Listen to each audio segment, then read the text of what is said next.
Morning, કેમ છો બધા? મજામાં જશો તો આજના વ્લોગમાં તમારું બધાનું હાર્દિક સ્વાગત છે. અમારે જો આજ વરસાદ અત્યારના પરમાં આવી ગયો નતો, અત્યારે તો હાવ ગરમી થતી હતી બહુ જ. તો આજ જો આગમન થઈ ગયું છે વરસાદનું. સારું છે વરસાદ આવી ગયો છે, નકર તો અત્યારથી હાવ બફારો જ થતો હતો બહુ. તમારે બધે હાડી આવી ગયા, આજ તો ઢગલાની ઢગલા છે હાડીના. જે જો કારીગર આવતા નથી ને, સેકન્ડે આવી ગઈ છે ને. બધા ક્યાં ગયા હોય કે ના ખબર, હજી કોઈ આવ્યું નથી. કેમ મને આવડતું વઘારી નાખજો, વઘારિયા ભાત કરી એવું કહેવાય. ખાવું હોય. મને નથી આવડતું. પટનો સમય થઈ ગયો, આ બધા વી ગયા હવે જમવા. તો હવે હું જાઉં હવે જમવા. તો હાલો બધા તમે જમવા. હવે જો રસોઈ બનાવવાનો સમય થઈ ગયો છે, 7:30 થઈ ગયા છે. તો હવે રસોઈ બનાવવાની છે. તો રસોઈમાં તો મારે બટેટા વડા બનાવવાના છે. તો આ જો બટેકાને લીધા છે. બટેટા આને મેં કીધું બાફવા.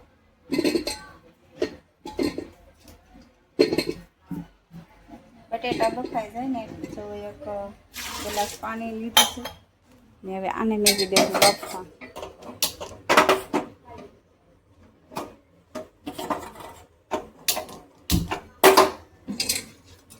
તો ચલો મેં બટેટા બાફવા મેકી દીધા છે.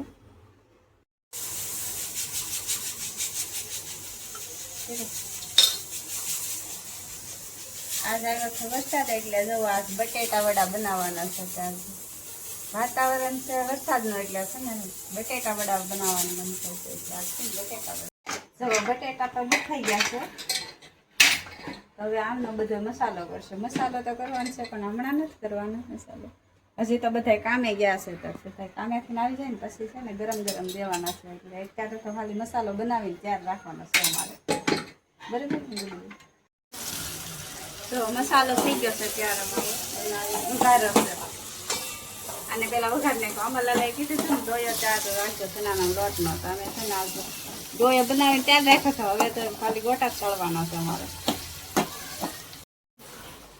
આ બનાવે છે બટેટા પૌવાના ગોટા. કાંઈક અલગ જ રીત છે, પણ શું રીત છે એ તો કાંઈ ખબર નહીં, પણ બનાવે છે હવે.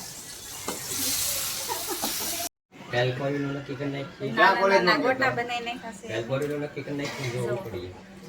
નાખ્યા બટેટા વડા અમારે નાના.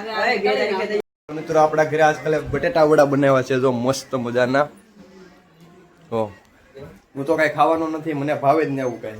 મને ભાવે શાક રોટલી. અમને તો બહુ ભાવે છે, પણ આને હવે તળવાના છે. તો અમે આગળ તળી નાખશું. અને મને તો ભાવે છે. આપણે જો સ્પેશિયલ આપણી આટું ભાખરી બનાવે છે. આપણને આવું કઈ ભાવે નહીં. નિકુશભાઈ ને બહારનું જ ભાવે, એને તો ઘરનું ભાવતું નથી. હા, એની બાઈ બનાવીને દે ને ખાઈ લે. સાનો મને અત્યારે બધા નખરા કરે. બાય બનાવે ને તોય આપણે ન ખાઈ. જે ભાવે એ જ ભાવે. બાઈ આવશે ને તો બાઈના હાથનું જમશે, પણ ભાભીના હાથનું કઈ નહીં. બાઈ આવશે ને પછી આવું બધું નહીં ખવાય. આવું બધું બહાર ખાવાની જ મજા આવે. અસલીમાં એ ઘરે મજા નહીં આવે. સાનો મને તો પાણીપુરી બે મોટે નો આવે કેજો પછી બાઈ આવે. પણ એના હાથની તો અલગ હોય ને. હા જો એ હાથ નો હોય એની પે. હા તો તમે બધા ગોટા ખાવા. મારો વિડીયો ગમ્યો હોય તો લાઈક કરજો, શેર કરજો, સબસ્ક્રાઇબ કરજો.